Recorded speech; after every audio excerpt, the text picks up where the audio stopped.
Happy Monday, degenerates. Welcome on back to the Die Hard MMA podcast. How are you all doing out there today?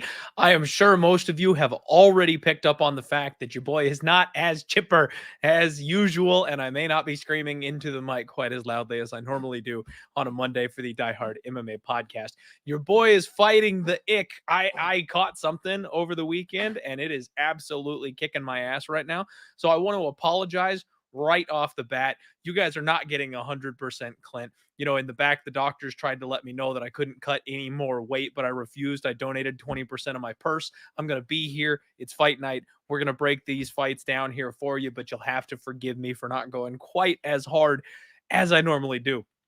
Rocking the Minnesota, obviously not wearing the baby blues at this point. Bad weekend.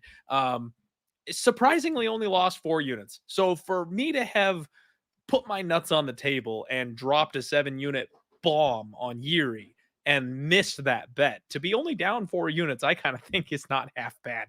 If it was a normal sized bet, I would have had a profitable night. The reads were there.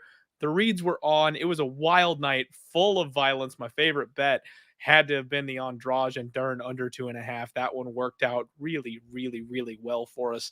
A little pissed I didn't quite get my way over to the Dern side of things. Or not Dern, sorry, the Andrade, like the knockout prop or something. I was floating ideas around about that kind of thing, saying that, you know, this was a test to see whether or not Mackenzie Dern had that dog in her, and she failed that test. So I was close. I almost found my way over to a Jessica Andrade bet, but scared myself off of it. Same thing with Benoit Saint Denis. My boy, I called the KO. I end up putting him in the sub special. I don't know what the hell I was thinking. The sub special is always just like a random 3-leg parlay just for funsies. But for me to have been so confident in the fact that he was going to knock out Frivola, because not only does he hit like a truck, but the fact that I questioned kind of Frivola's durability a little bit, just a missed opportunity from me. The knockout prop was a clean, beautiful opportunity, and I could have taken it. You know, missed chances there. Thank God Diego Lopez came in and got it done for us. And I, you know, flipped back and forth on Sergey and Tom, ended up passing. I was right all along. You know, it was a coin flip. It absolutely was. So definitely one in hindsight. Would have liked to have won money on, but probably a good pass from a betting perspective. Beat the line on Ursig. He came through solid, called the split decision with Ricci and Godinez.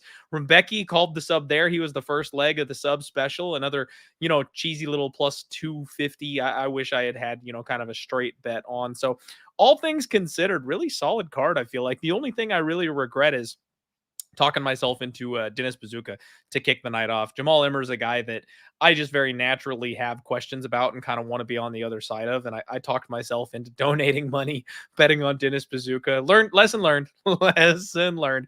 So it is what it is. I have now rambled far too much. Welcome into the chat. Hope everybody kicked ass. Hope you guys did a little bit better than I did at UFC 295. It was a wonderful evening. I actually went to the grand opening of DraftKings. They put a new sports book here in Arizona, and I got invited to that. So wonderful facility, met some great people, had a wonderful time. It was good, but that's probably why I'm sick now. So, you know, consequences. I do want to shout out real quick. I got a couple of tips that I'm a terrible podcast host. I should have mentioned these weeks ago. Parker and Eric hit me up on Venmo celebrating my 100-unit mark a couple weeks ago when I hit it, and sent me some donations, some feel goods, but, you know, go buy some Fireball, that kind of thing. And I just want to shout you guys out and thank you so much, because that did not go unnoticed. And I just want to make sure that you guys are aware that, you know, I saw it and I got it, and I'm not ignoring you. So thank you guys very, very much. And on that note, actually, Mike tipped me for the Ursig pick as well. So shout out to you as well, Mike, even though it wasn't for the 100-unit thing. So we're floating around the 90-unit mark, back-to-back losing weeks, unfortunately. We would have been up over 105 if Jiri had gotten the damn thing done. So I'm calling in some backup. You know, we need somebody who's going to help us dissect these fights a little bit better, someone that's going to give us some information that maybe we didn't have the last time around to work on. And that means none other than MMA's stat daddy, Uncle Wheezy himself. Wheezy, my guy, how you doing today? I'm doing good, man. It's nice to be on to the next week. I had a really rough week last week, man. My reads were, I mean, I don't think there were bad reads in certain fights, but like the bets that I made, Clint, were so hilariously bad. Like how about Dennis Bazooki, a finish only prop, getting finished in 30 seconds? How about over 2.5 rounds in the Jamal Emmers Bazookia fight, Oh which my go God. into parlay. I also had Jamal Emmers by decision. So first fight of the night, right out of the gate, didn't even see it because I went to go take the dog for a walk around the block. Came back and realized I was down 3.2 units. Wow. I had 1 unit on the Castaneda Kang fight, doesn't go to decision. Both guys are pretty dangerous guys. I beat the line movement by a ton, but the result didn't go my way. Didn't hate the bet, but it really wasn't close to cashing. But what was just really bad was, how the hell do you have a read like, oh, there's no way that Jared Gordon is ever finishing anybody, and Mark Madsen's durable as hell. He's Danish like Nick Dalby. Nobody's finishing this dude unless it's by a submission. So lost another unit on the Mark Madsen finish only profit plus 170. Had a half unit on Pat Sabatini by decision. That fight didn't even last a minute. Had a half unit on Tabitha Ricci by decision. That was a good bet at plus 220. Just didn't get the result that I needed there. And let's see. Oh, yeah. Over 1.5 rounds in Benoit Saint Denis versus Frivola. I mean, not even close. Not even close. Matt Frivola first round KO. Not even close. Matt Frivola money line. Not even close. And then finished off my biggest bet of the night, which was 3.5 units on the under 2.5 rounds for Jerry versus Alex. There you go. Saves the night, but down almost 6.5 units, dude. It was a absolutely brutal night for me. But what are you going to do, man? This is the game that we play. Sometimes Jamal Emmers gets a knockout in the first 60 seconds of a fight. Sometimes Jared Gordon actually knocks out a human being who fights in MMA. It happens, crazy things happen. That's the game that we play. But I'm looking to get back on the horse here. I've already got a couple of bets for this week. 13 fights, some really fun matchmaking, some really good fights on this card. It's an Apex card, but there's some, like Jonathan Pearce versus Brito could headline a card, in my opinion. Mm-hmm. That's such a banger of a fight. So I'm looking forward to breaking it down with you. Let's get you through this, Clint. It's a rough day. We had rough days on Saturday. It's a rough day today. You're sick, but we're going to get through this. We're going to find ways to stack cash tickets like flapjacks, make some money, enjoy watching these fights. I appreciate that, Wheezy. I'm going to try and limp my way right on through this podcast. And folks, brace yourselves. It might be a little bit of a short one just because, I don't need to go in depth as I normally do. And I apologize. I will be drinking my Prime, which, by the way, let me just get on my soapbox real quick here, Uncle Wheezy. I hate the Paul brothers. I hate everything they do. They have a tendency of just, the YouTube boxing stuff annoys the absolute shit out of me unless someone wants to pay me $500,000 to get in there with somebody. But right, these are actually really fucking good. I've got a sweet tooth, and the blue raspberry absolutely hits the spot for me. So no, Prime did not sponsor the podcast. They should, but I will hawk these anytime you want me to, Logan Paul, because these actually are delicious. So I'm trying to hydrate the fuck up and make my way here through this podcast. And I just ruined it because now we're not quite at the 10-minute mark and I already dropped an F-bomb. So no, no income from this episode. Man. Sorry, guys. Shout out Mike Harvey coming in here.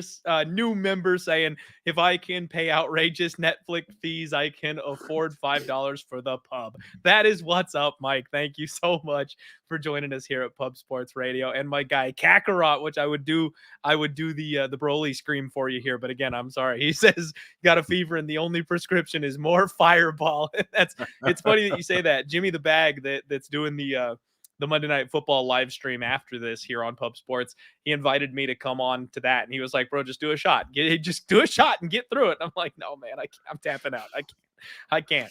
All right. So thank you all for being here. Hit the like button for us. If you would, please make sure you follow my man, Uncle Wheezy, on all social media platforms. And let's dig in, baby. Brace yourselves. First up, we got Lucas Alexander taking on Jeka Saragih, I believe is how that's pronounced. Something in that ballpark. I'm sure I'm wrong. Saragih. Go with Saragih. Saragih. Yeah. Thank you. See, you always ask your Uncle Wheezy whenever you need an Indonesian pronunciation. I'm either going to butcher it or I'll get it right 10% of the time. There you go. I think I got this. I'm right. Like more of the 70-30 split. So if you've got a 50-50 shot, we'll go with that. So Saragih, 13-3. road to UFC contestant, lost to Anshul Jubilee in the second round of his UFC debut, which after watching Anshul dominate for 12 minutes and then fall apart in the third round, not sure if I look back favorably on that loss or not at this point. It's a question mark for me. He's got wild striking, decent power. He looks like he's got kind of all the pieces and just has yet to kind of put it all together. I worry that he might, like a lot of, Asian fighters, they fight at like kind of a more natural weight. They don't cut quite as much as, American and other parts of the world do because, we grow up wrestling and all that kind of stuff with weight cutting. So they end up being at a bit of a strength deficit sometimes. And I feel like Jeka may be kind of a victim of that, but he throws at least 2 spinning back fists every single fight. I'm not convinced he's UFC level, Wheezy. That's really all it comes down to. Lucas Alexander, 8-3, 1-1 in the UFC. Good range control, long limbs. This guy likes to use that jab to keep the distance. Lots of body work, lots of body kicks, clean combinations when he goes with his hands. Called the decision in his last fight, the decision win over Peterson, because he was taking on an opponent who was just too tough, too durable to get put down. I kind of think this is the opposite. Like, he got somebody that was a punching bag in his last fight who he just kind of out savvied on the feet for 15 straight minutes, stayed safe, avoided anything coming back his way. Jeka's not that guy.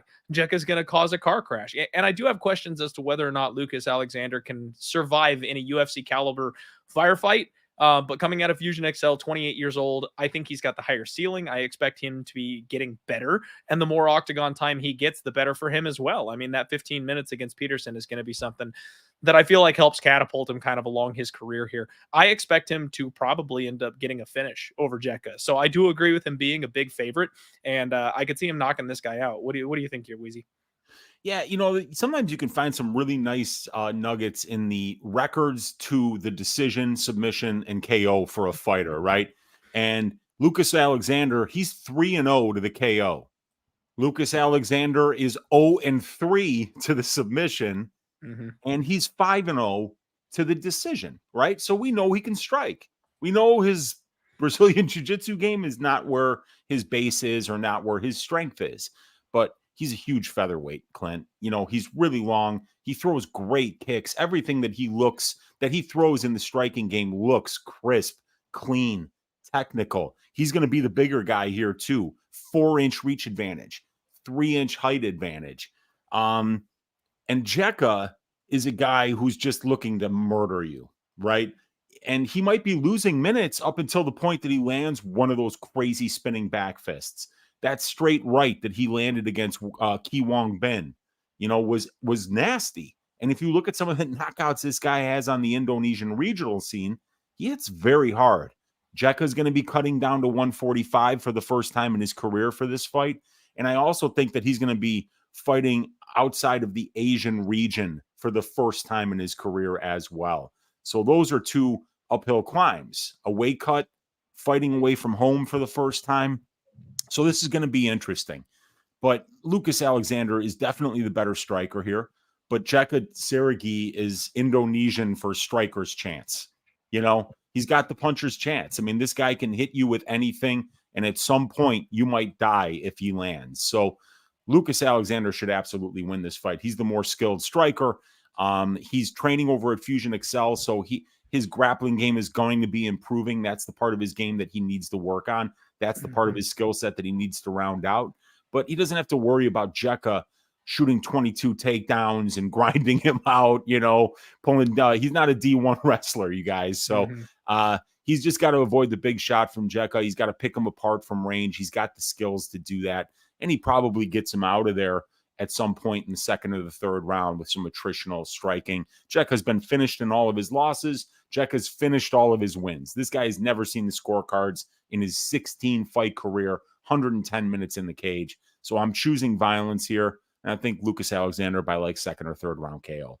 I like it. I completely agree with you, Easy, and I do think it's probably more of an attritional KO later in the fight. Wait for Jeka to tire, make him make a mistake. I'm not sure it's going to be a first-round punch-out type of situation. Hey, if you guys look on FanDuel, they've got the combos where it's like round 2-3 KO. That's the kind of thing I'd be looking at that to get maybe a slightly better number. Or If the KO prop by itself is straight, that'd be fine with me. I know normally we like to look for plus money Wheezy, but with him being like a 4-1 favorite at this point, if you can get even money or even like minus 115 or something on this guy to win by knockout, you're turning a $4 favorite into an almost even money bet. I'd play that. So very curious to see what the number looks like when the props come out here for this one. Okay. Moving right along, we have got Charles Johnson taking on Rafael Estevam. And this one hurts me inside just a little bit, Wheezy. It does, because I knew eventually the day would come where I'd be forced to break down another Charles Johnson fight and have to sit in front of all these people who listen to me and rely on me for actionable information in the MMA world.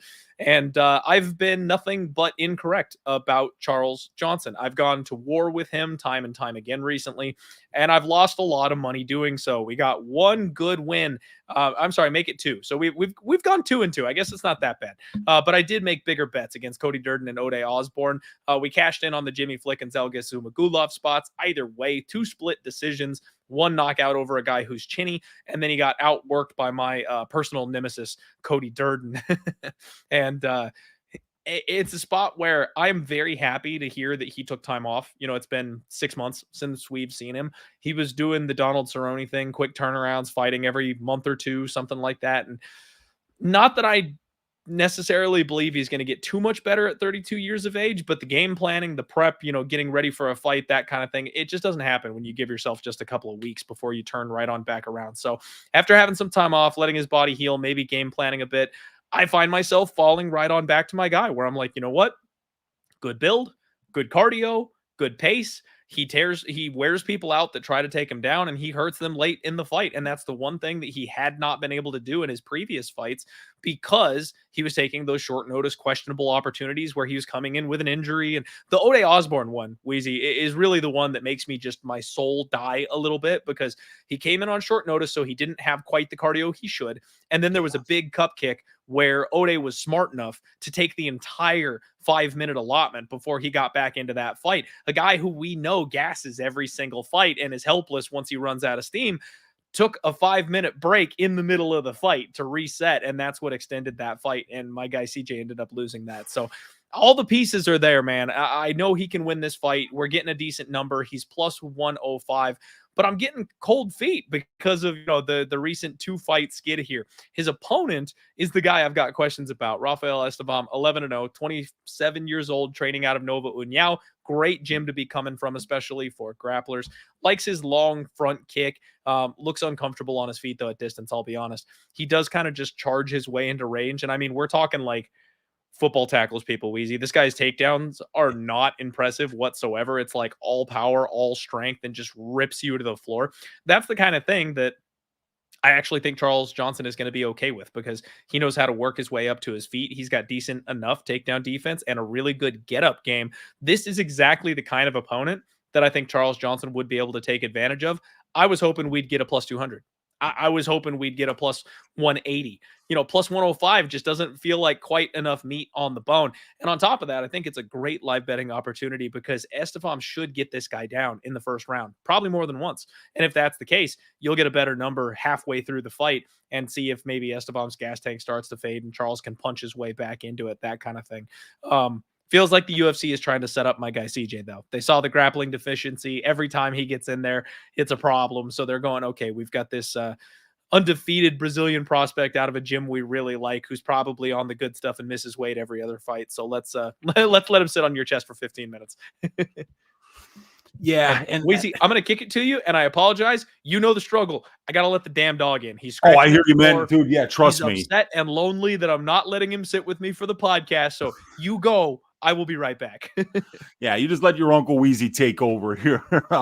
Yeah, so CJ is a guy that has run into some really good grapplers at the UFC level. This guy has 1 takedown in the UFC, and he's allowed 28. So when you look at the numbers on paper for Charles Johnson, he's been taken down 28 times in 5 fights. He's had 61 takedowns, 61 attempted against him in only 5 UFC fights, right? That's 14.18 takedown attempts per 15 minutes that Charles Johnson is seeing in his fights. Now, Charles is a good striker. You know, he's moving constantly. Great lateral movement, great footwork. constantly switching stances, good straight attacks right up the middle with his kicks and his punches. He can be a little low volume sometimes. Sometimes it takes him a little bit of feinting, a little bit of downloading, a little bit of time to kind of get into that flow state with his striking, which is why I think you see so many people trying to grapple this guy. Because if you don't give him a lot of time at distance, he doesn't really flourish there. Even the fights that he's winning on the regional scene, Clint, against Yuma Horiuchi, against Carlos Motta Tizil, he doesn't get going in these fights until the 4th or 5th round. Mid-4th round for Tizil. He has a big 5th round against Yuma Horiuchi. I'm not even sure he won that fight. So Charles is a guy that has got a little bit of a problem if you're counting on this dude to win minutes. It takes him a while to start to rack up points with his scoring, and his takedown defense is solid. It's not awesome. It's not terrible. His get-up game is good, but if you're persistent, if you can push that pace, he'll never really get into a rhythm, and you can beat him that way. And we've seen Durden do that. We've seen Makayev do that. He lost to Odie because he didn't have that. We saw him gas out in a fight. We never see Charles Johnson gas out.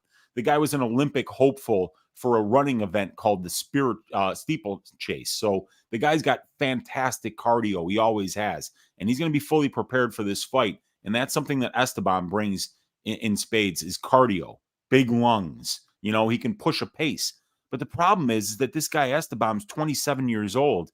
His career has been over 8 years, right? So he made his professional debut at the age of 18. Cutting down to 125 pounds. Now here he is at 27, 9 years later, still trying to cut down to 125, and it's not working for him, Clint.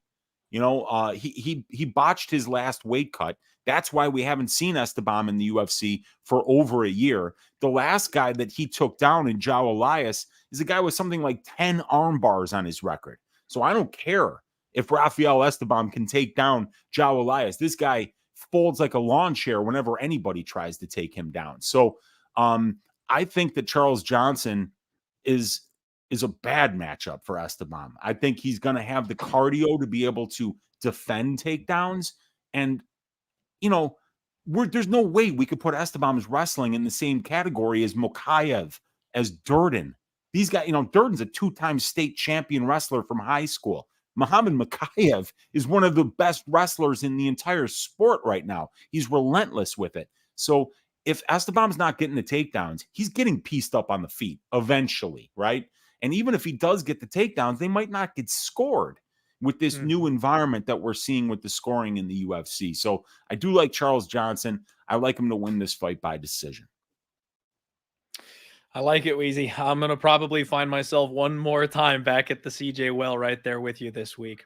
All right, everybody. Next up, we've got Chad Anheliger taking on Jose Johnson. A couple of guys that, I'll be honest, Wheezy, are just a little bit forgettable. I mean, Chad Anheliger, he's a guy that, you root for. He's one of these guys that doesn't quite seem like he's UFC level necessarily, but he made it. He's here, and he's tough as freaking nails. Like, he's got 5 losses by sub, and that's it. Like, you can't knock this guy out. Like, he can get taken. He was taken advantage of on the ground early on in his career, but it's been since like 2014 or something like that since he's been submitted. So he's put the work in, and he's turned himself into basically a little monster. We're not sure how he looked really at the UFC level, but he's durable as shit. Went 15 minutes with Alatang Haili. His opponent, Jose Johnson, he's a 2-time Dana White's Contender Series fighter. And I don't know about you, Wheezy, but I've said this every single time I notice that stat.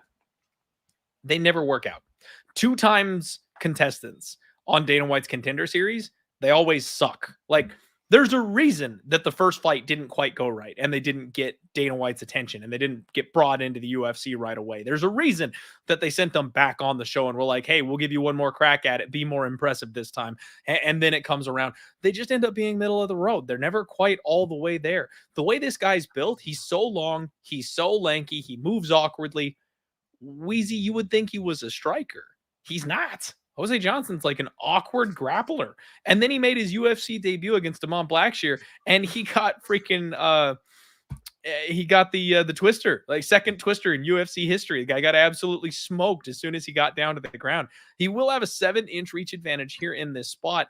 I mean, again, it feels almost like a setup fight because Chad's problem always was and has been the ground. But if this guy can't keep him down there, I'm not convinced he's going to win the fight because Chad just refuses to fuck off. He keeps coming forward and keeps getting in your face, and he'll turn it into a brawl. I don't know if Jose Johnson does okay in a brawl. So I'm not necessarily advocating for a bet on Chad Anheliger because it is Chad Anheliger at the end of the day.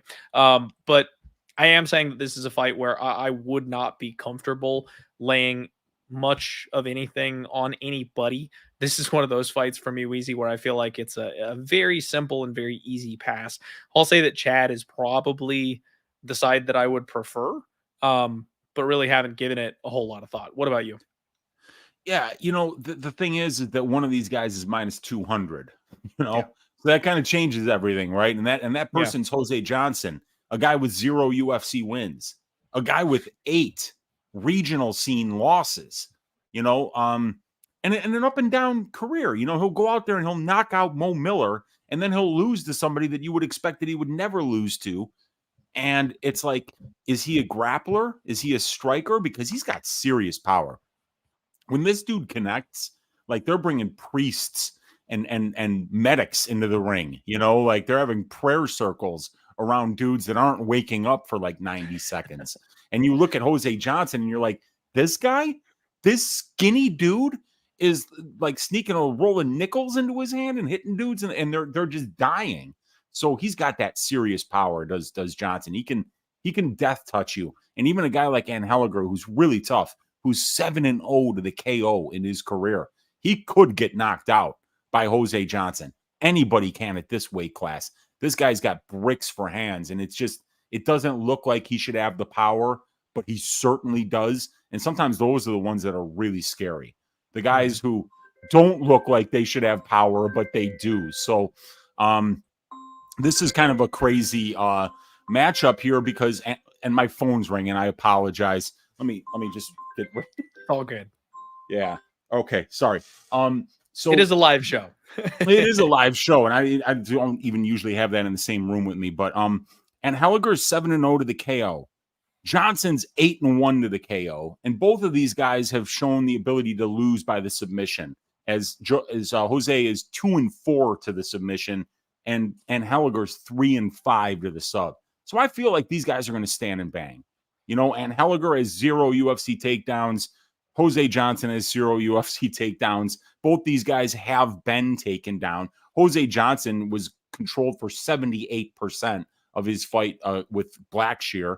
And you saw Anheliger get controlled and taken down a few times by Gafarov on DWCS. And he's yielded 6 takedowns in 2 UFC fights. But that's not these guys' games. They're going to stand and bang. And if Johnson doesn't get Anheliger out of there early, I think Anheliger might get him out of there late because, like you said, Chad won't fuck off. He's going to keep coming, and you're going to land some big shots against him. And if it doesn't get him out of there, it's going to frustrate you, and he can keep pushing. He's a very durable dude, very tough guy who's really, in the second half of his MMA career, turned things around and put together a pretty impressive winning streak. So, I think Anheliger is definitely the value side here.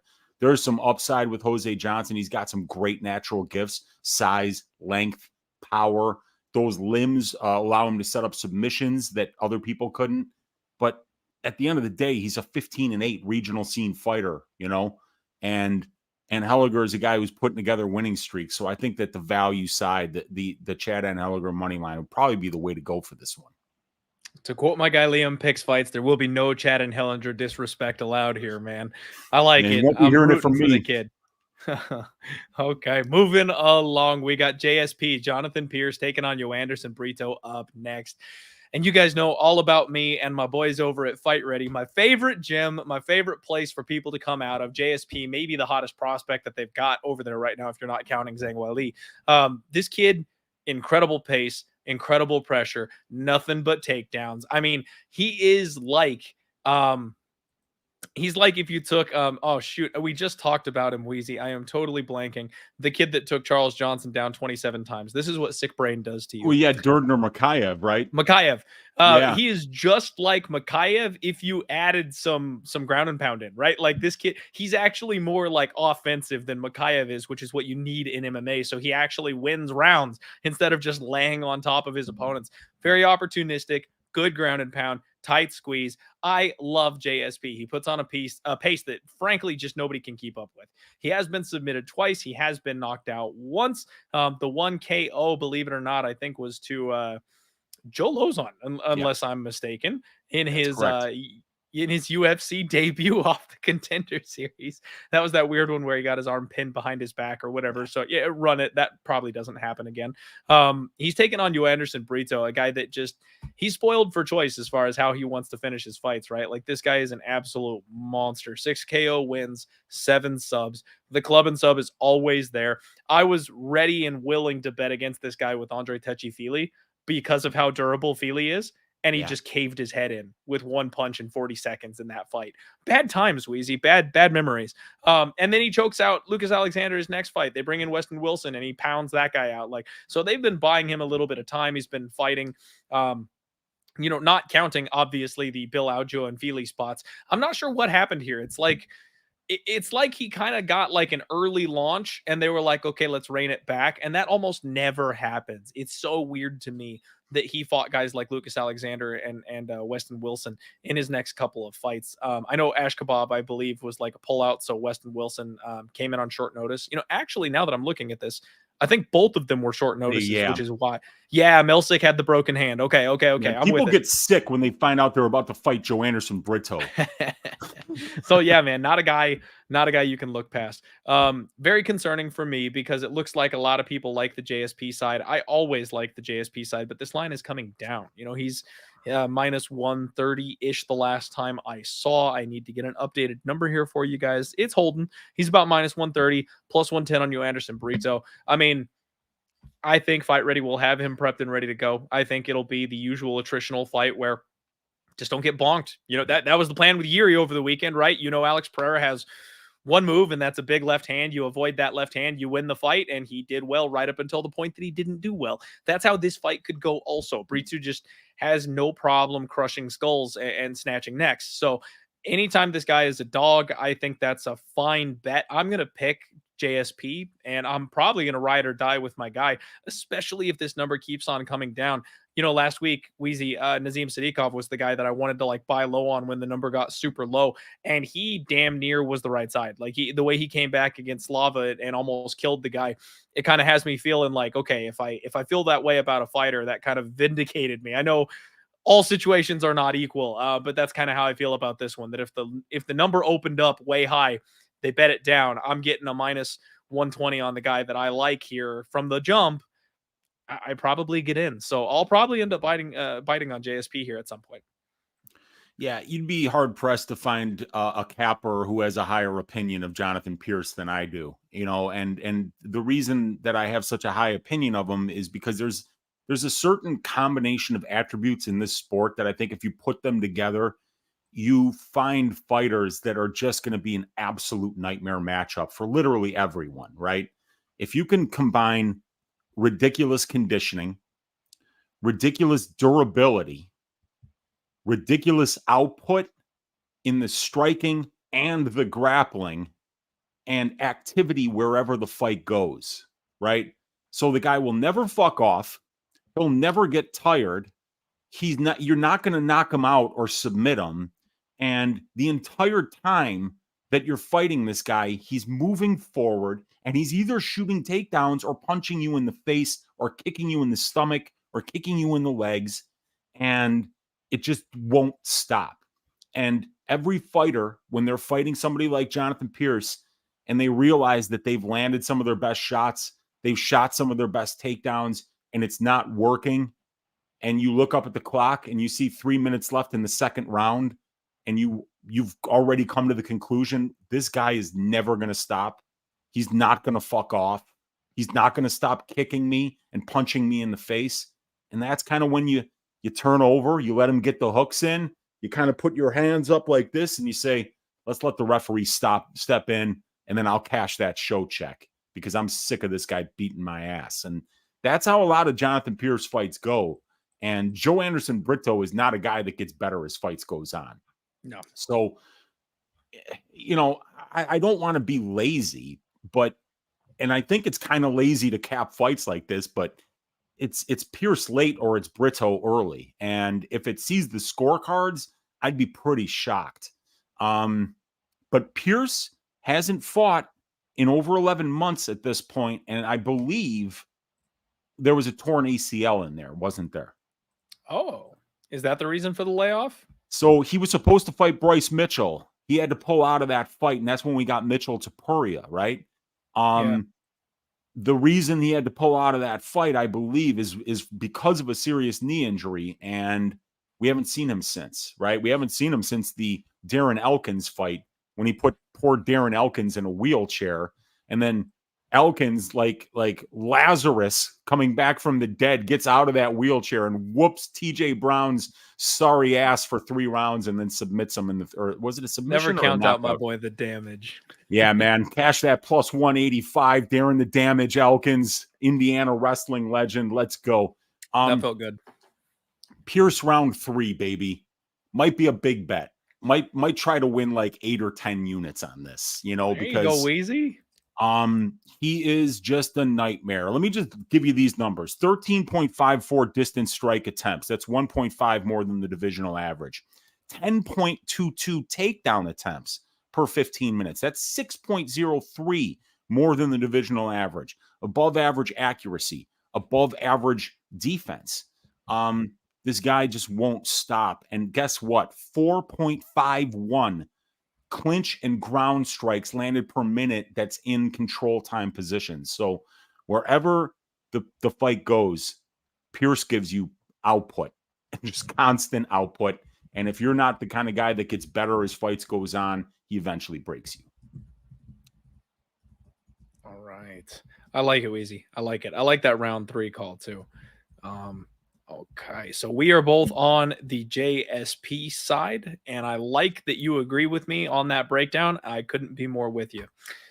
Next fight up, Mick Parkins returns, takes on Caio Machado, and this is a weird fight, man. I was the guy banging the drum for Mick in his last fight. 7-0, undefeated, came in as an underdog, and we took that bag home, man. It was a spot where nobody believed in my guy Mick.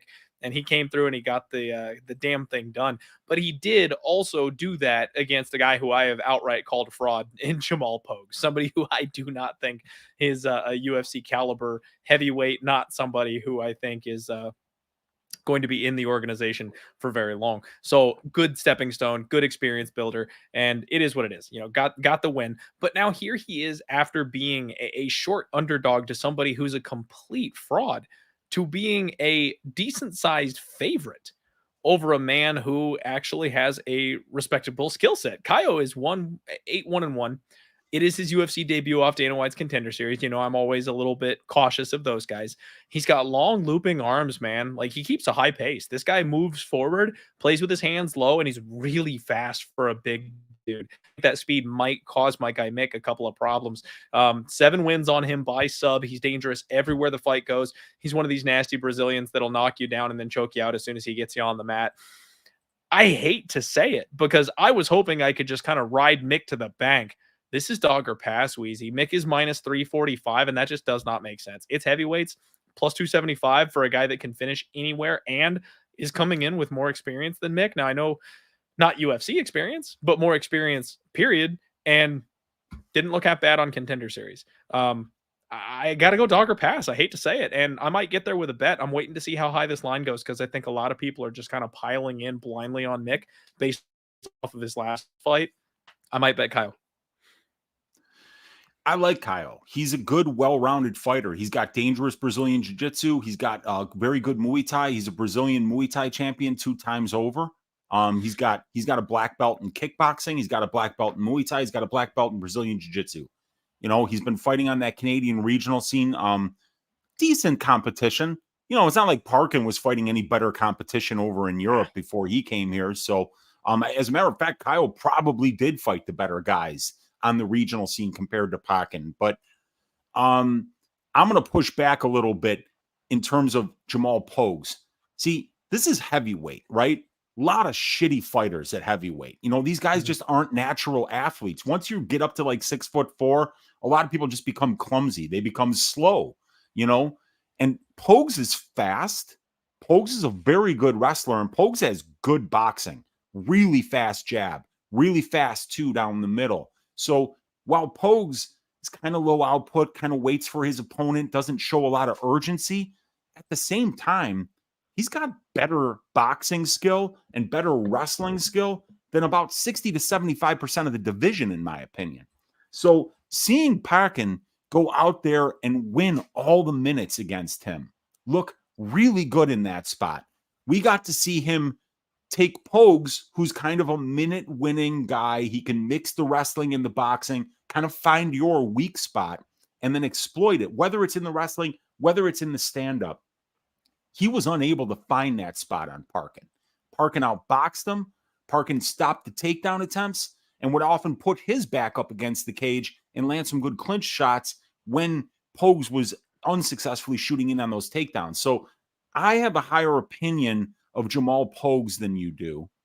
And the Saflarski fight for Machado, we just didn't learn anything. That guy Saflarski was terrible, and he just put out an awful effort. And Caio did exactly what he needed to do in that fight. He showed urgency, but this guy was just hugging him. So that's not his fault. He can't do anything. And he won all 3 rounds against the guy cleanly. He did the better work.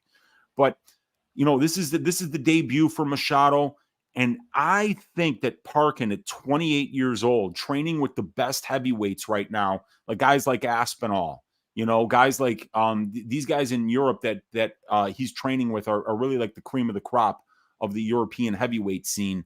So I think Parkin's going to win this one. And I actually parlayed his money line with a couple of other spots that we'll talk about later here on this card as a 3-leg parlay here, because I think Mick Parkin has that skill set in order to really climb this ladder in the heavyweight division. And I think he's going to be the much better striker. And I don't think Caio can take him down. So I see Parkin winning the minutes on the feet because Caio's swinging those hooks, right? He's coming overhands. He's coming wide. Watch Parkin, man. His defense is fantastic. He gets his head off the center line when he throws his right hand. His hands are always up and his footwork is good. I think he's just going to outclass Caio on the feet because he's the more technical to the target striker here. And I don't think you're taking down Parkin because he's shown really good takedown defense against a much better wrestler in Pogues than what Machado is. And his fight on Dana White's Contender Series against Neves, who only had 2 minutes of gas, but we saw him get taken down twice there and get right to half guard, get his ass out, shrimp out, stand right back up, and then put this guy Neves' back on the cage, and he out-grappled him with his counter-grappling, with his anti-grappling. So Parkin has shown me that he can excel in a fight that's just an absolute Donnybrook, like the Neves fight, and he also showed me that he can win minutes in a technical striking fight and a wrestling match against a well-rounded guy like Pogues. So he's shown me a lot. And you don't need to show me a lot in the heavyweight division for me to think that you might have a lot of chances to climb the ladder. And Parkin has shown me more than what I need to see at this point in his career. I think he's going to win this fight. Fair enough. All right. I like it, Wheezy. I do like it. This is not one that I felt overly comfortable on just yet, obviously, why I haven't locked in the bet here. And I'm kind of partial to Parkin myself after getting that last cash on him. I just think it's a bit of an over adjustment, but we'll see. Probably going to be a pass here for me. I'm excited about his future here in the organization. All right. The next fight up, Lucie Pudilová taking on Ailin Perez. And I can't wait, Wheezy. I just can't wait to talk to you about this one. This one is so easy and so simple for me. I already locked in a bet. It was the first bet that I made, and I know that you, my friend, are right there sitting next to me. One of the orderlies that gets called on people betting on low-level women's MMA. You're here. You can take me away. I bet on Lucie Pudilová. Ailin Perez is everyone's darling, right? All of a sudden, everyone's darling. Here's the thing, though. You guys got to jump in a time machine. Go back and remember what happened before she was everyone's darling. Nobody wanted to touch this girl against the absolute bum Ashley Evans Smith, right? Like she is the recency bias queen. She comes into the UFC, everyone jumps all over her against Stephanie Egger. They all want to fade this bum Egger and want to do anything they can to get on the other side of her. So they're piling in on her as a huge favorite. Egger was a plus 210 underdog that night. That felt like a sweet, easy, sweat-free bet for your boy over here because I knew the judo would be a problem. I knew the hip toss would be a problem. This girl had never faced a single second of adversity before making the UFC. So as soon as she got into a bad position, buckled. And I cashed a sweet ticket on Egger. So the next time around, she's a moderate favor over Ashley Evans Smith, who's a busted, retired fossil of a WMMA fighter who just didn't really belong anymore. But because she's a fan favorite, because she's got a following, and because people find her attractive, they threw her in there one more time. One more for the Gipper, right? Why not? Give her a shot. She's 6-5, man. She doesn't belong in the UFC. She's old. She's 36 years old. She never had an applicable skill set to begin with. And this girl couldn't finish her. Ailin Perez literally just laid on her for 15 minutes. And you could hear her corner before the third round, Wheezy, trying to go, Ailin, it's only 5 more minutes. It's only 5 more minutes. Please, like, just try for 5 more minutes. You've got this if you just go out there for 5 more. Like, she's collapsing between rounds 2 and 3 on herself because, again, the finish didn't come quick. The finish didn't come easy. And so she's starting to mentally crumble. She's got an OnlyFans, which, as everybody in the chat knows, the OnlyFans fade has been nothing but printing money in 2023. It's not something that I have subscribed to, but I watch out for it now because I tried to buck that trend a few times, Wheezy, and it has not gone well. Lucie Pudilová, on the other hand, this is her second stint in the UFC. She's the most unassuming WMMA fighter I think I've ever seen. She's not turning anybody's heads, either with her form or her skills in the octagon. And I think that's what makes her dangerous. You know, she had some tough fights in her UFC first run, and she went to the drawing board. She worked her ass off, and she fought her way back. And now she should be on a 2-fight win streak. She gets in here against Wu Yan'an and absolutely destroys that girl. Elbows from back mount, TKOs her in the second round, gets her out of there. She was up the clearest 2-0 on Jocelyn Edwards I think I have ever seen, Wheezy. You go back and you rerun that tape, and the UFC commentary crew are like, Edwards got to get a finish. There's no way she's not down 2 rounds. Edwards has to finish this fight in order to get out of here with any kind of arm-raising opportunity. And it was the biggest robbery, I think, of 2023 that Jocelyn Edwards gets scored a split decision over my girl, Lucie Pudilová here. And now since that fight, she's 29 years old, Wheezy. What does she do? Does she take another quick short notice opportunity to rinse her mouth out and get right back in there? No. She takes 6 months off. And what does she go? She goes to Thailand. So she is very seriously taking her evolution as a fighter here. And she got 2 ADCC grappling championship belts in the time that she was away, as well as training in Thailand for some time. So she is well rounding that whole entire skill set. And it's a skill set, Wheezy, that I actually really enjoy. She's got underrated hands. She's got decent boxing. She's got good cardio. Her grappling, she used it in her last fight against Edwards, which really kind of surprised everybody. Nobody really thought that she was going to go to the grappling, but she proved that she's a capable grappler. She also proved that she's got decent hips and a good get-up game herself. So in this fight where Ailin Perez is going to be pushing that grappling, I think she's going to be more than a match for her. And quite frankly, Wheezy, I think that Lucie Pudilová, I know, she's the better striker. She may be a little bit less athletic, but she's got better cardio. And I think she's got that heart. I think she's got that dog in her. I think when this fight gets tough, Lucie Pudilová is not the one who's going to go away. Ailin Perez is breakable, and we've seen it in every single fight so far that she's faced any kind of adversity. She is this close to breaking, and Lucie Pudilová ain't going anywhere. Even if she gets taken down for the first 2 rounds, Ailin Perez better finish her, because if she gets up, Lucie Pudilová is going to keep punching her in the face. And that's one thing that I made a mental note to myself, Wheezy, when I watched the fight last time out with Ashley Evans Smith. I told myself, I was like, look, if there was a fighter in that cage with her who had any kind of offensive ability, any at all, this fight's over. Like, you could see her exhausted. Evans Smith worked her way up to the feet, and every single time she started going for any kind of punch, Ailin Perez's eyes looked like this. Like, she did not want to get hit. She did not want to get touched, and she dove in on another takedown opportunity, and Evan Smith just does not have the skill set to stop that. I think Lucie Pudilová can get up. She might have the skill set to stop the takedown in the first place, and she sure as hell can punch. So when this fight gets extended, I'm going JSP style here, Wheezy. We're looking at a round 2, round 3 TKO. I think Pudilová is going to finish her. I like it. That's a great breakdown, dude, because I didn't know about the Thailand thing, and I certainly didn't know about 2 ADCC championships for Pudilová in the time between this Edwards robbery and now. Is that what you're saying? I mean, she's got photos on her Instagram of belts that she won grappling, so I can't speak to the level of competition. Okay. All I can speak to is the effort. You know what I mean? She's out there actively working on her overall well-rounded MMA game. Well, when we look at Pudilova's UFC experience, right, you add up the 9 records of the women's that she's fought, 34 wins, 46 losses. So experienced girls, you know, you don't see big win-loss ratios in women's MMA. It's kind of crazy. You see it more on the men's side, right? But with Perez, she's fought 2 girls, and their combined records are 6 and 9 in the UFC. And, you know, those were with like Ashley Evans Smith getting wins 6-7 years ago. Stephanie Egger getting a couple of suspect wins. But one of the things that bugged me in Perez's debut in the Egger fight was, you know, like if you're coaching fighters, right? And you got an Ailin Perez, and she's going to fight Stephanie Egger, who's, you know, a high-level judo black belt, ADCC grappler, and a multi-time European champion in judo. Don't go into the clinch with a judo player. Exactly. Right?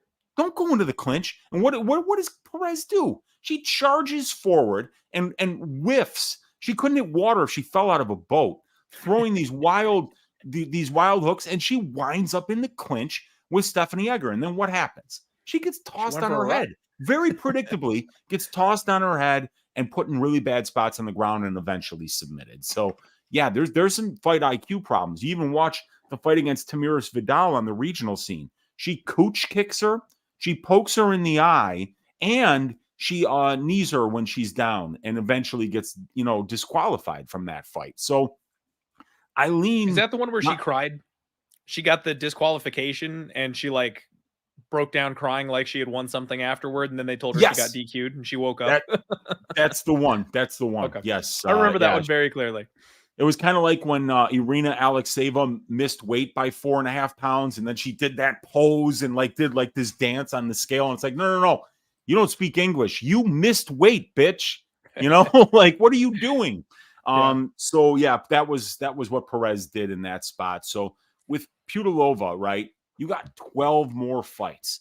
You got over almost 200 more minutes of pro cage time. You got 7 more fights at the UFC level and almost 100 more minutes in that UFC octagon, and even fighting some pretty good names on the European regional scene in octagon in between her first and second UFC runs. Like you said, she should be on a 4-fight win streak right now, you know, over Wallachek, Yarawaki, Wu Yanan, and then the Jocelyn Edwards fight was a win. And what's that? And I was just going to say, Wheezy, look at her first run in the UFC. Yeah, she's 1-2. She's 1-2, and then they throw her to Irene Aldana, Liz Carmouche, and Anthony Shevchenko, who at the time we didn't know was awful yet, but she had a significant grappling edge over Lucie. And then same thing, Justine Kish. This girl over in Bellator has shown us that she's not the bum the UFC thought she was. She actually done quite well over in Bellator, but the one thing she could do, Wheezy, is wrestle. Lucie Pudilová had no ground game in her first UFC run. None whatsoever. She boxed that up, and now she's back. Like, I don't know very many people who would get through that first run in the first place. The fact that she's patched that hole up and has come back, I love that. I'm rooting for her. Yeah, and, you know, one of the things that I look at is grappling efficiency ratings. You know, if you have less than 50% of the takedown attempts in your fights, but you got more than 50% of the takedowns, or I mean, more than 50% of the control time, that's good. If you've got less than half of the total takedowns in your fights, but more than 50% of the control time, that's good. Pudilova's got that, and she was getting blanketed in her early UFC career. So she's turning that around. She's showing that she's kind of adding to her game. And guess what, Clint? She's only 29. She's been around for a minute. So yeah, I'm with you. What number did you get on Lucie? I did get plus 150, I think. It was this close. I just missed plus 160, Wheezy. Like I Okay. had my finger over the button, went to click, and it went boop, and it dropped down to 150. It does look like it's coming up here a little bit. I think the books are going to need Lucie Pudilová this weekend. I've just got a feeling because I'll bet you after that last fight, Ailin Perez at minus 185, she's going to work her way probably up to minus 200, and she's going to be in every single casual parlay. Folks, if I can just tell you one thing, even if you do like Ailin Perez, please, for the love of God, do not parlay her this week. That'll be your parlay buster, or you'll be screaming at her, and it will not be worth the years that come off your life sweating that second or third round, having her try to squeeze out that last fight. They're pricing her as somebody who should run through Lucie Pudilová, and I can damn near guarantee you it's not going to be that easy. Agreed.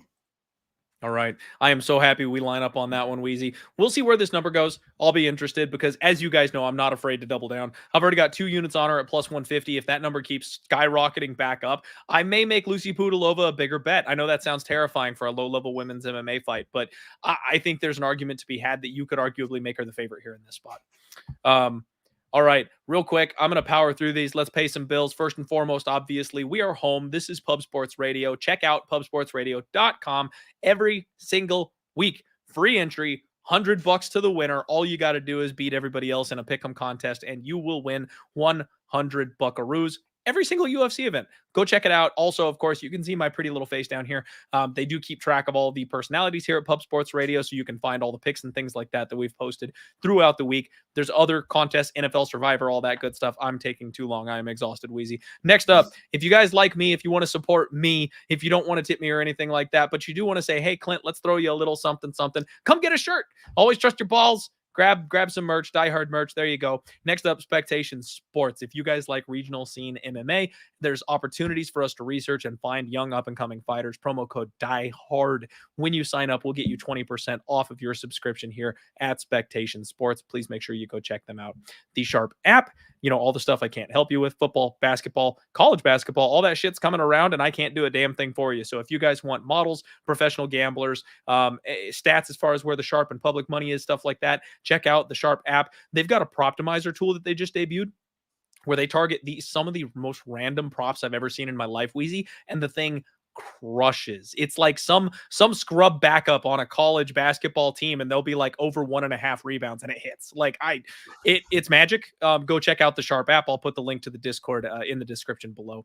And last but certainly not least, bet openly. Hey, I don't know who won it, folks. Last week I came out here and I told you all, bet openly. Free contest. We're going to go ahead and put 500 buckaroos in there for somebody to win. And somebody freaking won it, Wheezy. It wasn't me. And unfortunately on this platform, I can't see, there's no names or anything like that. So I don't know who won it. I want to shout them out. I want to celebrate them because they pocketed 500 bucks for literally free thanks to Bet Openly this weekend. So come forward if that's you. Let me know because congratulations. But it's peer-to-peer betting. 1% juice. I've already saved over $1,300 using this platform. And last week, I donated about 300 bucks to somebody who wanted my action because I bet on Kyung Ho Kang and I bet on Alex Pereira. I gave you better odds and you took my money. Congratulations. But I would still rather give my money to you than a sports book who's making me lay juice. 1%. It's going to save you money long term. I will get a link for you guys. It'll also be in the description below. Make sure you check out Bet Openly. Seriously, you guys want to be using that platform. It's a wonderful tool, especially for money lines. So if you're betting, especially stuff like hockey, MMA, where it's just a straight up number, you get such a big break on your numbers on this website. And even spreads, because honestly, Wheezy, spreads are always minus 110 on either side, minus 115 on either side. They're always even money. They're plus 100 instead of laying minus 115 on an NFL spread or something like that. So save you guys some money. Come play on Bet Openly.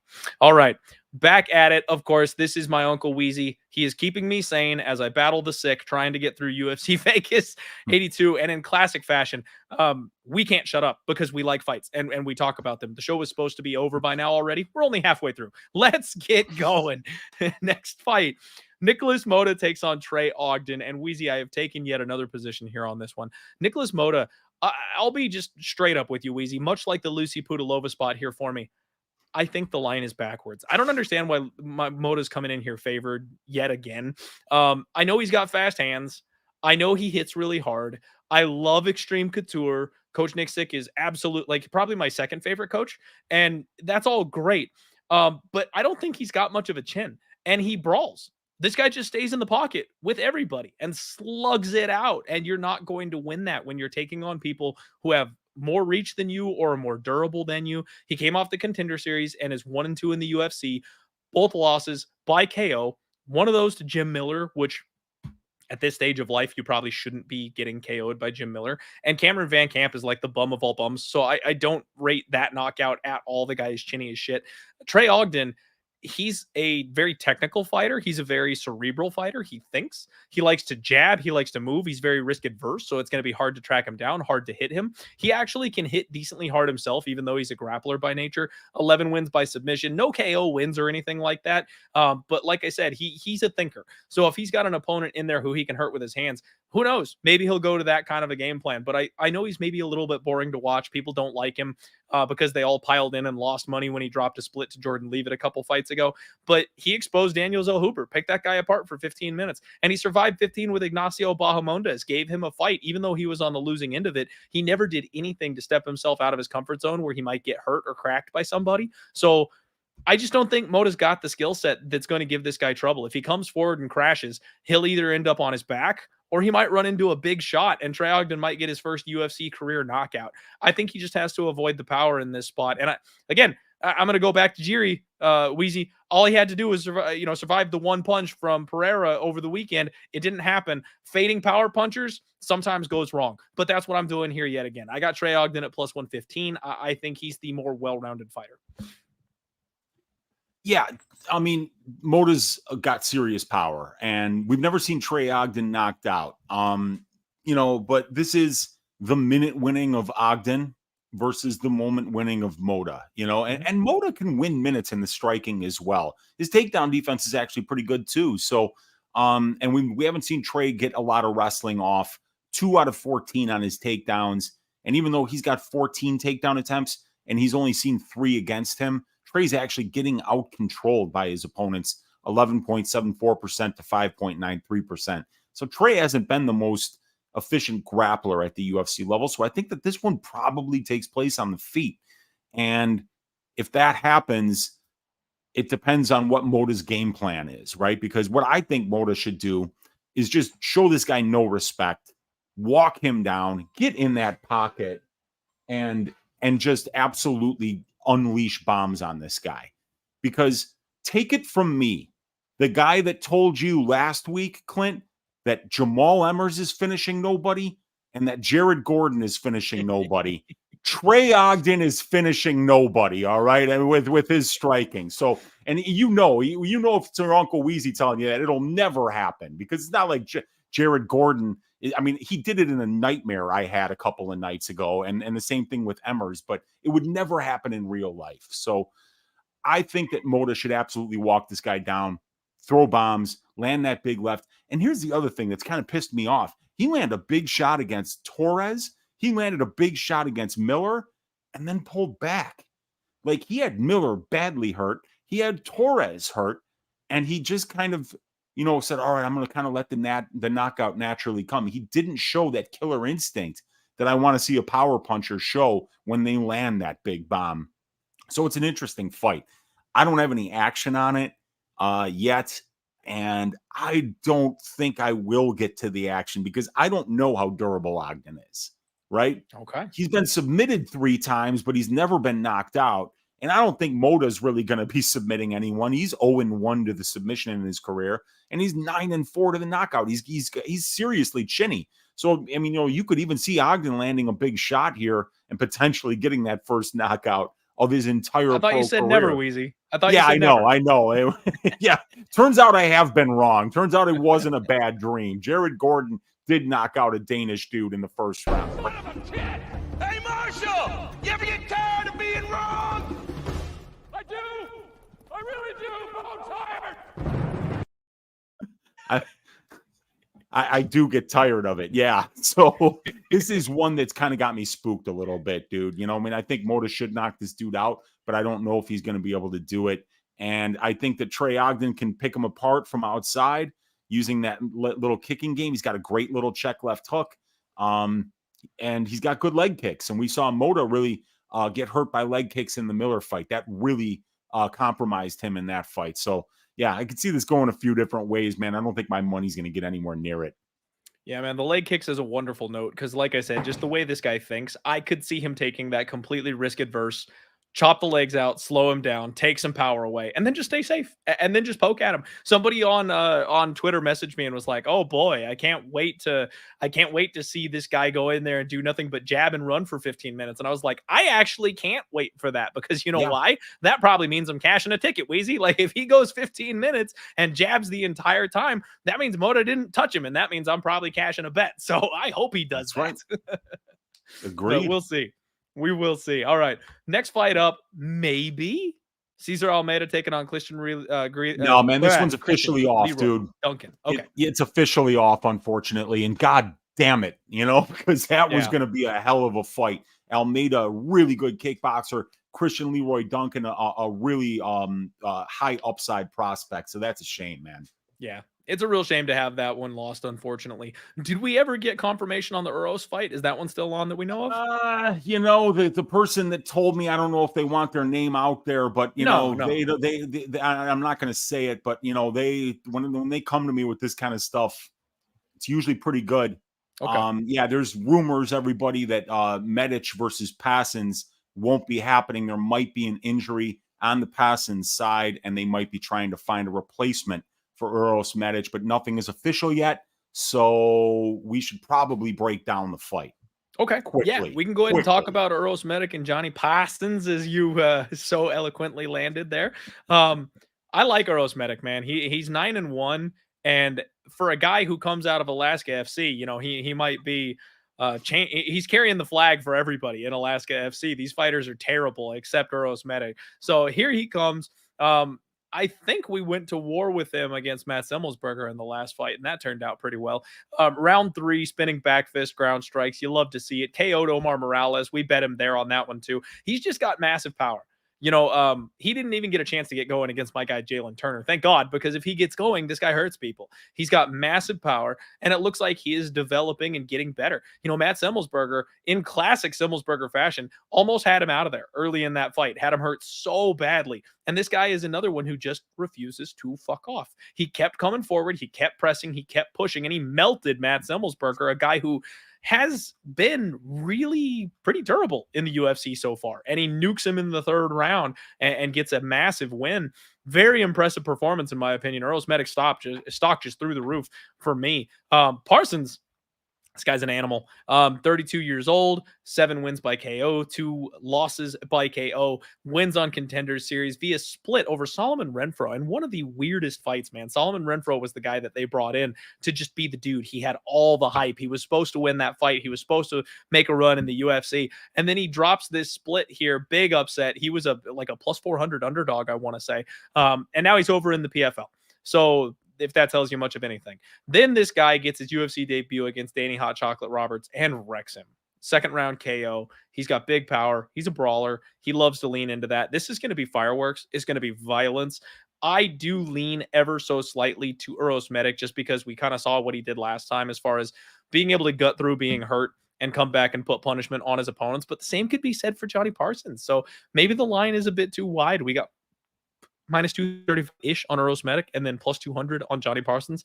And I would just look to bet violence. I wouldn't want to play a money line here on this one, Wheezy, because it's almost like Tom and Pavlovich in the last fight. It's whoever lands best and first.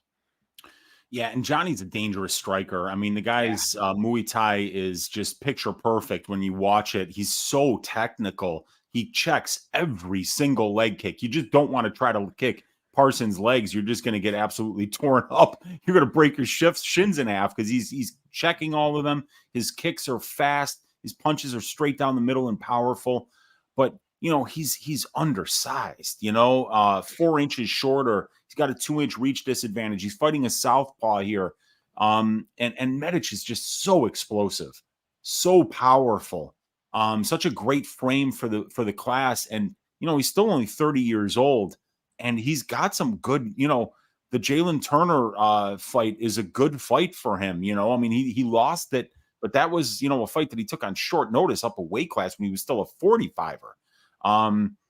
or wait, is he? No, he's moving up to 170 now for this one. Now he's up at 170 is Medic instead of 155. My bad. But either way, he's a big boy. Yeah, he's a gigantic lightweight, So he was actually smaller than Jalen, and that's something that you're not going to see Uros Medic be the smaller guy very often. He was even bigger. Jalen's a freak at 155, man. Yeah. I'm glad to see him moving up here because I think we'll see more conditioning out of him. We'll see him be able to push a pace for longer here. But yeah, I think Medic is going to be the one that gets the job done. He's younger, he's faster than this guy, and he's got a little more explosive striking. So I'm going to go with Medic here. I think somebody's going to get served, but unfortunately, it looks like this fight might not happen.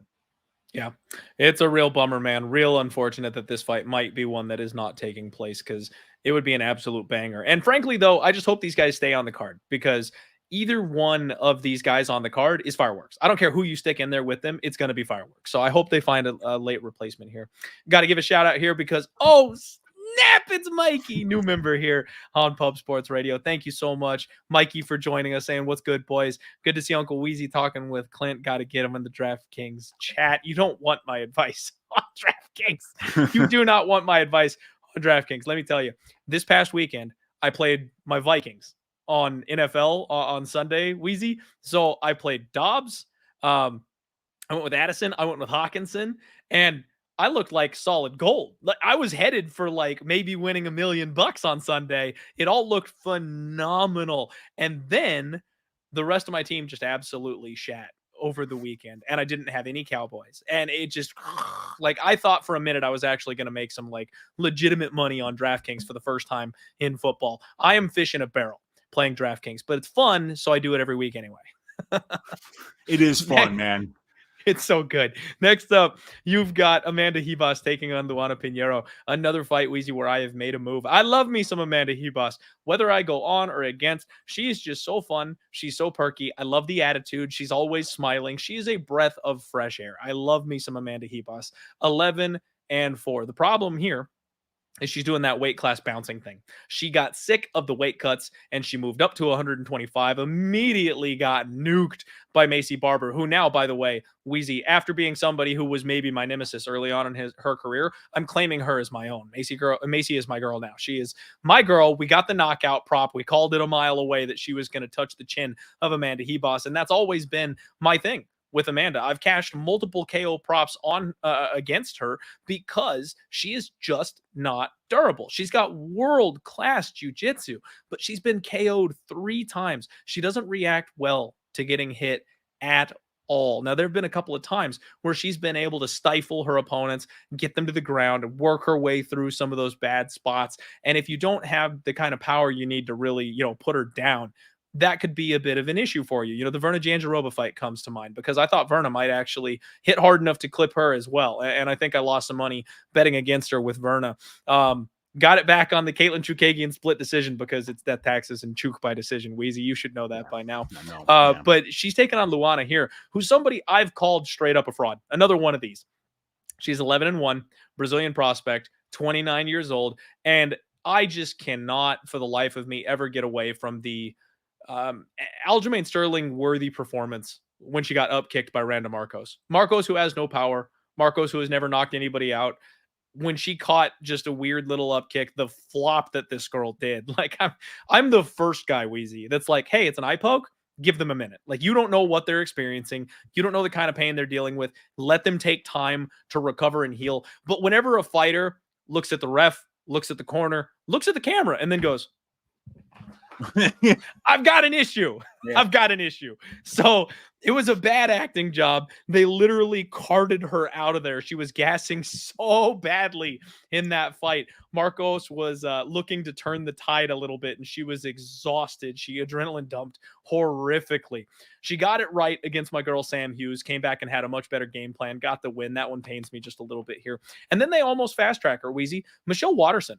She's becoming a UFC fighter that, recognizable name, someone they're building off of. And they gave her to this girl, Luana Pinheiro. Why? Why would they do that? Because they like her. She's attractive. She's physical. She's a BJJ black belt. And she has promise. She's still young. She's not 30 years old yet. She could be improving. She could be getting better. And Weezy, she throws fastballs. she throws absolute fastballs. She had Michelle Waterson, someone who is notably extremely durable throughout her entire MMA career. She's been undersized in every single fight she's ever been in the UFC because she's a natural 115er who just bulked up to fight. I'm sorry, natural 105er who bulked up to fight at 115 because there's no 105 division in the UFC. And she's only got 2 KO losses. She's fought a who's who of this division. She's gone a full fight with Joanna. I mean, like, she has taken shots and even gave up subs to people like Rose Namajunas, who is knocking people out with head kicks. Like, this chick is durable. And Luana Pinheiro had her on skates in round 1. This girl's got some explosive power, folks. I threw a 1-unit shot, plus 210. I want the KO prop, Wheezy. I will be doubling down. I will be putting more money on her, and it will be a knockout prop. This is maybe a little disrespectful of Amanda Ribas because she could come in here with better fight IQ, with better cardio. If she maintains the range and the distance and stays safe, she could find her way to the ground. And even though they're both BJJ black belts, I still think Amanda Ribas is the cleaner jiu-jitsu player. I still think she's a level above when it comes to the jiu-jitsu. And I think she's got the better gas tank. So if this fight gets extended, I'm probably dead. But I think this fight, same as many others in the past, for Amanda Ribas, she simply will not be able to avoid getting punched at some point. And if this girl charges forward and clips her with a right hand, it's over. It's over. Give me the plus money, Wheezy. Yeah, I mean, we even saw Virna Jandiroba drop Amanda Ribas, and Virna Jandiroba's not. I thought I cashed a ticket, Wheezy. I was so mad. I was one of the few only people on Virna that night, and I really thought I had it. Virna huge that night. I got smoked that night, man. I got smoked, and believe me, at least you went down with me. I was counting my money after that first round. I was like, you see, and then by the end of the third, I was like, no, you know, she was getting her face pounded in. So it really wasn't that close of a fight. Amanda won that second round cleanly, won that third round cleanly, and that shows the cardio that she has. The output that she can put out there. She can grapple. You know, she's got 89% takedown defense and 53% takedown accuracy. So Amanda's grappling game is really underrated, in my opinion. She outcontrols her opponents 35% to 8%. She's winning over 81% of the control time positions, and she throws a ton of volume. Pinheiro is throwing 10.53 distance strike attempts per minute. Amanda's throwing 17.39. So she stays busy. She works. She's got output in the grappling. She's got output in the striking, and she can blend it all together. And she's a judo black belt as well as a Brazilian jiu-jitsu black belt. And I also believe that Luana Pinheiro is a judo black belt as well as a Brazilian jiu-jitsu black belt as well. So these are two phenomenal grapplers, but Amanda's more experienced. She's fought the much better brand of competition. She's taller. She's got a 4-inch reach advantage. And I think that she's just a little bit better everywhere. But you hit the nail on the head, man. There's one girl in this fight that has finishing potential. That's Luana Pinheiro. She's got power. She's got real power. I mean, we've seen her drop girls at this strawweight weight class, and we've seen Amanda not be able to stand up to power shots. It's her hole in her game, really. So Pinheiro by KO is going to be something that I think that's live this week. And if you can find a good number on it, which you should be able to, because Pinheiro is a big underdog here, I think that's not a bad way to look at this. But I still think Amanda Ribas probably wins this fight by decision. I was just going to say, Wheezy, the more I think about this too, if those cardio issues rear their ugly head in this spot, I could actually see Amanda Ribas getting a ground and pound finish here in this spot. She is 14-1 by KO. So I might make a violence bet. I might play fight ends by KO. I might play the KO on both sides. Like I might just be throwing money all over this fight like it's Christmas, because I think that this is going to be a spot where either Pinheiro hits her and hurts her early, or much like the Randa Marcos fight, you know, we've seen if she gets pushed, all that explosion, all that muscle, it has attacks. It costs something. And she does not seem to have an answer for when she gets tired. And I love my girl Sam Hughes, Wheezy. She's got one of that, you know, heart of an underdog comeback story type things where she'll take a beating in round one and come back and get you. She just athletically wasn't enough to come back against Luana Pinheiro. And I was hoping she was, but that's kind of unfortunately, my girl Sam, that she's not quite as athletic as some of these other women are. Ribas does not have that problem. Ribas is insanely athletic. And like you mentioned, the cardio and the pace and the activity level, if Pinheiro fades, Ribas should finish her. And I actually have no problem saying that. I might just make a violence bet on this fight, Wheezy. I might just fight, doesn't go the distance the way I did with Mackenzie Dern. I don't mind it. You're always going to get a nice plus money number when you're betting strawweight fights not to go to decision. Yeah, for sure. Okay, I love it. That's a nice little clarity moment there for me. My sickness parted like a fog, and I was like, oh my God. All right. I got to shout out my guy, Mike Harvey, saying Dobbs is great. People grew up with the guy first grade through 12th. That's awesome, man. Dobbs seems like such a cool dude. And he fits the Minnesota vibe and is filling a desperate hole that we needed with that, being able to use his legs and run. That's freaking cool, though, that you grew up with the guy. We love him. We absolutely love him. All right. Next fight up, Payton Talbott takes on Nick Aguirre. And Wheezy, I've got Payton in a parlay. I'm not going to belabor the point. This kid, as much as he doesn't want us to compare him being the next Sean O'Malley, he's the next Sean O'Malley. Like, he's tall, he's long, he's got great cardio, he gets better the deeper the fight goes. He's actually got a decent ground game, even though we haven't really seen it quite yet. 6-0, undefeated. The UFC is going to do everything they can to extend this kid's run. They're going to give him a couple of softballs the way they did Sean O'Malley, where he should pass these tests, and then they're going to ramp him up because he is freaking good. His opponent lost on the Contender Series, which I'm sorry, not the Contender Series. His UFC debut lost to Dan Argueta. Now, I'm a fan of Dan Argueta. I don't know that there's much shame in that. But he's primarily a grappler, and he got just kind of bodied by Dan and put in bad positions, and he lost scrambles and ended up on bottom. So even though Nick has the 7-1 shiny record, just losing his UFC debut, should be good to go. He's fought a terrible level of competition, man. We're talking 2-1, 0-0, 1-1, 0-2, 1-1, 0-2. Like, the first time he ever fought anybody, well, I mean, he won against. I'm sorry, I'm incorrect here. I guess his last two opponents did have winning records, but 2-1 again, like, is nothing to write home about. Yeah. He fought Dan, he lost. I think this is a spot where very clearly the UFC is trying to get a test on Payton's ability to grapple and his fight IQ, because he should stomp this guy. And if he can just survive in the grappling with what we've seen from his striking and his cardio, he's going to kill this guy. It's just going to take, it's a matter of time. Like, is he going to do it second or third round? Is he that good that he KOs him in the first? We'll find out. Money line, parlay piece, chalk it up. I don't like doing that with kids off the Contender Series, Wheezy, but I really think this guy's special. Yeah, I parlayed the over 1.5 rounds here because Talbott's got all second and third round finishes. He's not a one-punch power puncher, but he's a guy that absolutely just drowns you in volume and pressure. And we talked about that combination of attributes, right? Conditioning, durability, pace, pressure, volume. I mean, who fits that? That's Payton Talbott. He's just the bantamweight version of Jonathan Pearce. And we haven't really even seen this guy mix in the wrestling yet, which is, if he starts doing that, can you imagine how scary it's going to be to see a guy landing 135 significant strikes, but also mixing in 3 or 4 takedowns?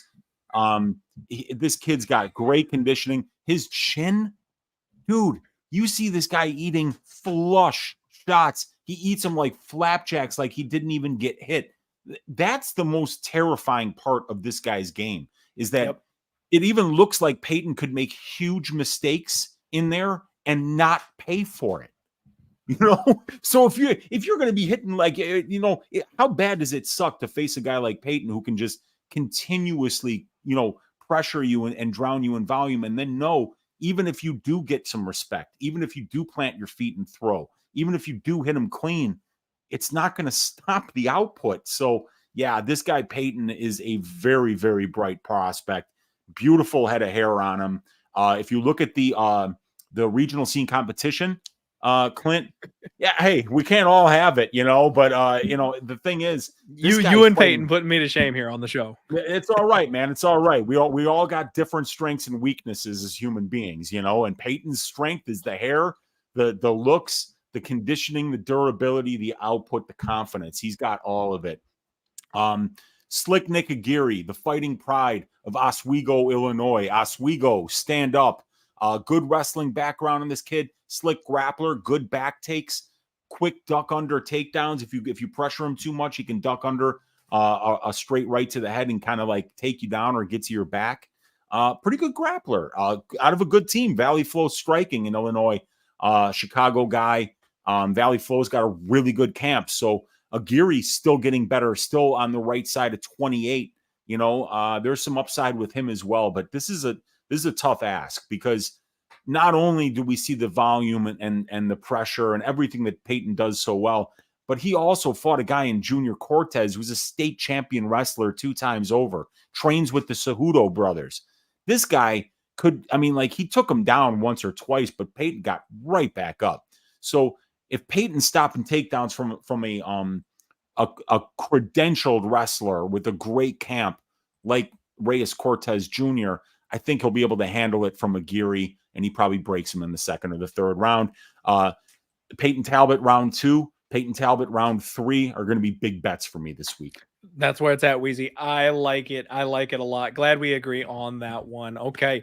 Next up, we've got Jordan Leavitt taking on Chase Hooper, the Clash of Titans, Wheezy. I cannot wait. My boy, Chase Hooper. I relived some fond memories on Twitter today, because I remember the 12-1 KO prop on Chase Hooper. I remember the 40-1 KO TKO round 3 prop on Chase Hooper. This is my guy. And if I wasn't sick, I would have taken the time to find my Chase Hooper t-shirt, because anytime Chase Hooper fights, I always rock that for the podcast. I was just a little too worn down today to pull that off, unfortunately. So I owe him the Chase Hooper round 3 TKO shirt. Stays on during sex. Jordan Leavitt, the Monkey King. This man, people just hate him. And I love that he's playing the villain. I love that he plays into it. Like, people just think he's weird. They don't like the twerking. Like, it's a whole thing, and he's owning every second of it and going out there and beating people and just laughing in the faces of the haters. I love it. And he's getting better, Wheezy. Like, the big thing is he's like, oh, but he's actually a really good grappler. He's actually really flexible. So you got to watch out for this guy on the ground. What does he do? But comes out, knees Victor Martinez to hell, and KOs him in the first round. And it seems like he's got just very natural explosive power on him. And it's something that, if he harnesses, could be a problem. Trains out of Syndicate MMA, another local gym here in Phoenix. So I got to cheer for that guy somewhat. And I also love the villain approach that he's taking. But Chase Hooper is my guy, Wheezy. I mean, nothing but constant pace. I mean, watching Chase Hooper fights, I go into cardiac arrest just watching this kid. The way he scrambles and rolls, and the way his striking is coming along, where he's like, okay, so I'm too long and loopy with my limbs to be able to actually strike effectively, so I'm just going to elbow people. So he does like step-in elbows and shit now, and he's dicing people up like Tony Ferguson. Like, he found a way to harness his awkward body and turned it into a strength. His ground and pound is vicious, and he's starting to kind of fill into that, man strength frame. He's 24 years old.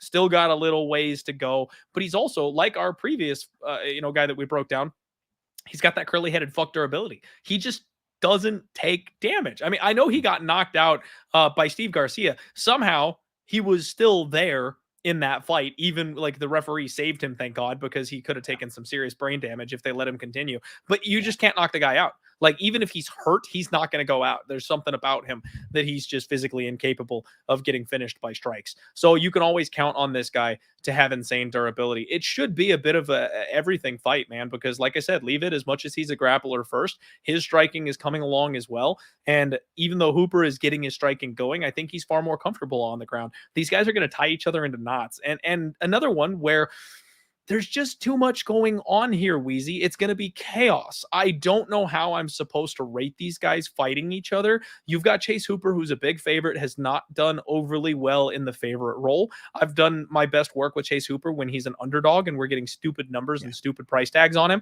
and that's not what we're getting here. So I'm probably going to pass.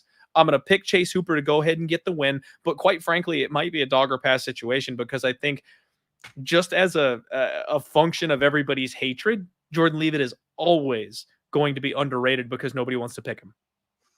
Yeah, he's live. I mean, Leavitt's a good fighter, and Hooper's, he's a guy that the market just gets wrong all the damn time, because what happens is like, he's a young fighter. He doesn't have a fully rounded out skill set yet.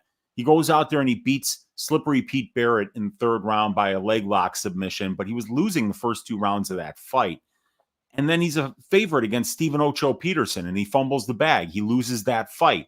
And then everyone is convinced now that he lost to Peterson that he's a complete bum and he's an underdog to Felipe Colares, and he kicks the shit out of him, right? He finishes him in the third round. Nobody finishes Felipe Colares.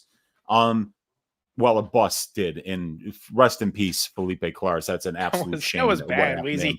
Got hit by a fucking bus. I mean, like, I'm going to hell for laughing at it. That was bad. Well, I remember like Brady and I saying something to the effect of like, this guy couldn't get finished by, something like massive hitting him, and then it wound up that he did. I mean, That's obviously exactly the way he went. We're not joking about it, but and so then he's a huge favorite against Steve Garcia. And I'm like, dude, this guy Garcia can knock out anybody. So we cash on that. And then everyone's like, oh, he's a bum. He got knocked out by Steve Garcia. No, he's not a bum. Garcia hits like a truck. And then he's plus money against Nick Fiore, a guy who hadn't even fought in the UFC. And he just puts Fiore through a wood chipper. Here's the way I'm looking at this one, dude. Both of these guys are incredibly dangerous on the ground, right? Either one of them can get a submission on the ground. But Chase Hooper's output is legendary right now. This guy, he's got to be on EPO. There's no fucking way that this guy could put the kind of output that he's throwing out there. He makes Jonathan Pearce look slow. He makes Jonathan Pearce look lazy in his last couple of fights. This guy never stops throwing. It is absolutely amazing to watch. And what have we seen from Leavitt? He slows down late in fights. He can't grapple for a full 15 minutes. So I bet fight doesn't go to decision here at minus 110 for 1.1 units. If I'm looking at my prop template here, Clint, these guys have 13 combined fights at the UFC level, and 8 of those 13 have finished inside the distance. That's 61.54%. And at fight doesn't go to decision at minus 110, we're looking at a 52.4% implied probability. So we're getting a nice 9% savings there. It's not overpriced according to the benchmark. I just think that somebody's going to get served eventually in this fight. So minus 110, fight doesn't go to decision. I'm picking Hooper by a late KO here, but I see why people are betting the Leavitt side. You shouldn't be laying minus 250 on Chase Hooper at this point in his career. He's not that good, but he does have a lot of great parts of his game, and he's going to get better, and he's going to add new skill sets to the toolbox here. It's just we got to kind of see them happen, and we got to make sure that we don't get too far out over our skis when the guy's coming off a win, because every time he comes off a win, what does he do?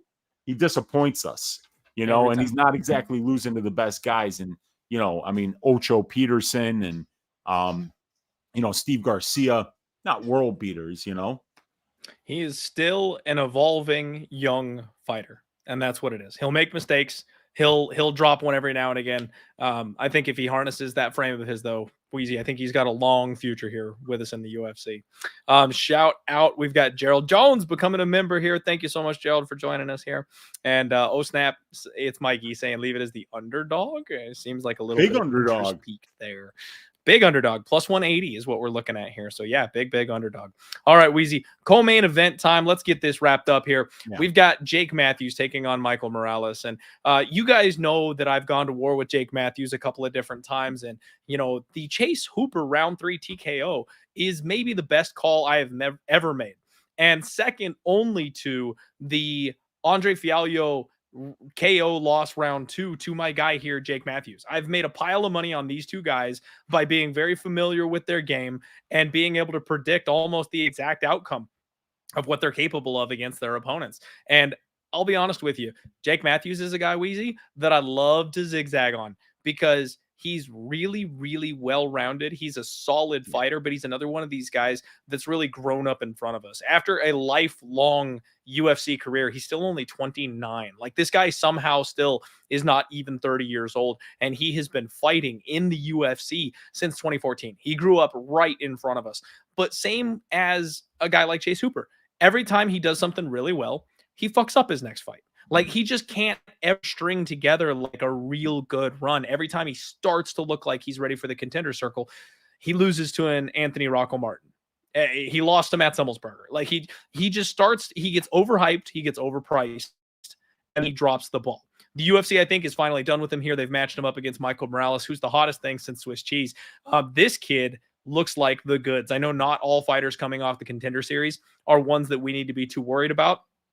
We need to be worried about this guy. He's got slick hands, fast boxing, big power, 11 wins by KO. Good, solid 15-minute test where he went to a decision with Max Payne Griffin, which I think, again, we talked about it earlier in the evening. These young fighters need that time. If they finish, it's like the Bomb Fiend Bros. If they finish everybody in round one, all of a sudden they hit that one guy that they can't quite get out of there, and you see them struggle with it. He went 15 minutes with a veteran. That's the kind of thing that allows these kids to vault into the next level. He's just 24 years old. Absolute stud. He closes out my 2-Laker parlay here, Wheezy. He's the other end of my parlay with Mr. Payton Talbott. So I'm taking these two hot prospects together, guys that I think the UFC is putting in advantageous spots where they want them to win. And I'm just going to link them together and say, all right, I'm following the UFC's plan. Let's all go home happy and make a couple bucks.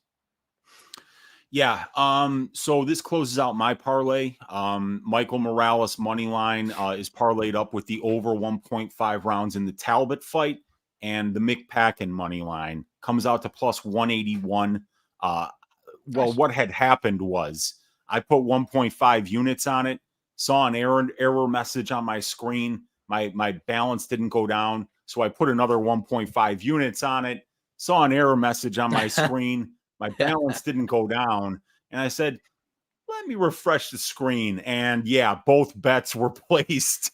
So now it's not a 1.5 unit. It is a 3-unit parlay on the Parkin money line, the Morales money line, and the over 1.5. Triple down, Wheezy.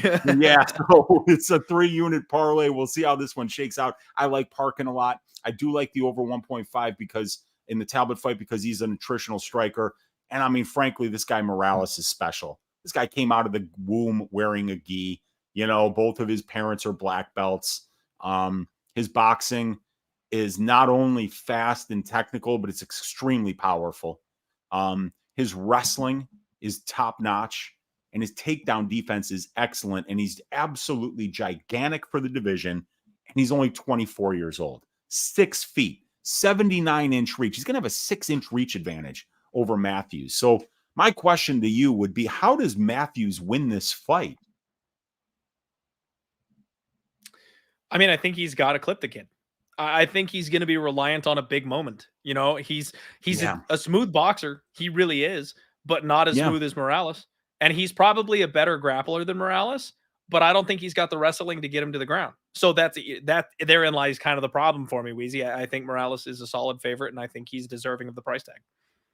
And even if you look at the wins, right? For the last 3 wins for Morales, Max Griffin, veteran, stud, Adam Fugit, okay, Adam Fugit, no big deal, right? But Trevin Giles has been around. He's fought at 205. He's fought at 185. Guy's got a win over Ryan Spann at 205 pounds. And you got Morales deading this dude in the first round. I even think that his wins over those guys are better than Jake Matthews' last 3 wins over Darius Flowers on short notice, Andre Fialho, who didn't even show up to that fight. That's the worst Andre Fialho I've ever seen. And Diego Sanchez, who was getting trained by an actual maniac, psychopath at that time. Yep. So, I mean, what are you going to do? I mean, I don't see how Matthews wins this fight. Matthews does have a really good striking defense at 68.6% at distance, which is much better than Morales's at 52.5%. But Morales is 46% accurate. He's got 3 knockdowns in 3 fights. I mean, he's way more powerful. He's way bigger. He's way stronger. He's way longer. He's younger. And he's got a lot more power. And I think he's the better wrestler, actually, as well. And he might even be on par with the submission grappling. So Morales, however he wants, you can throw him in your parlays this week. Love it.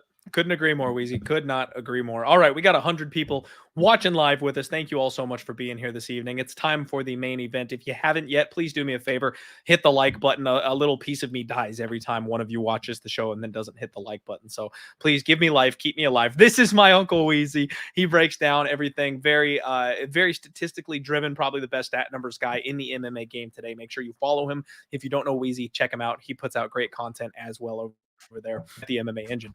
Main event time.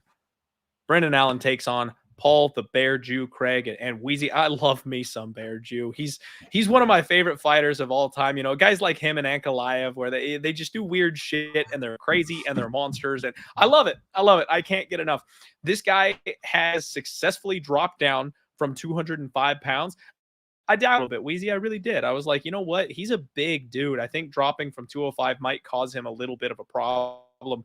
And I talked back and forth how Onese is probably the world-class grappler of the two, and didn't put a bet on him. Didn't put a bet on Paul, the Bear Jew Craig as a dog. And then right before the fight kicked off, I was like, you know what? Andre Muniz gets clipped sometimes. Wouldn't it be weird if Paul Craig knocked him out with like a spinning back fist or something? I threw a bet. Like, I didn't tweet it. I didn't tell anybody, so nobody knows. It's not on the record.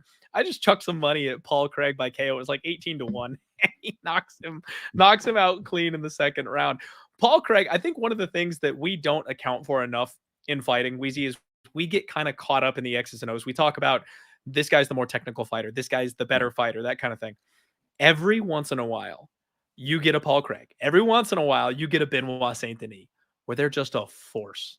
It's not that they're the least technical. It's not that they don't have chin issues. It's not that they're better anywhere. It's that they refuse to take no for an answer, and they will fight tooth and nail until they get what they want. And down here at 185, Paul Craig seems to be able to implement that kind of a game plan. Now, I worry about his chin, Wheezy. I really worry about his chin when he fights anybody with any striking ability.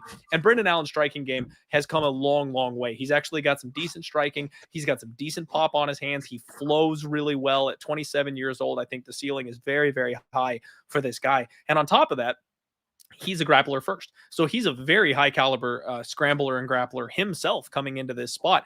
We're going to get an amazing fight between these two guys. And it's almost a mirror image to me here, Wheezy, because Brendan Allen doesn't take shots well at all, especially to the body. You know, my guy, Chris Curtis, I made a pile betting him by knockout the night they fought because no one gave my guy Chris a chance coming over. You've got Brendan Allen, who was like a minus 450 favorite by the time that fight went into play. And I took him on the money line. I took him by knockout. And sure enough, went to the body and put this guy down. He hasn't really fought a knockout threat since, if you're not counting Bruno Silva, who I think, and again, I'm speculating here, might be a little shot at this point in his career. You know, 1-4 in his last 5, and the one win being a little bit of a fluky one where it was a bit of an early stoppage.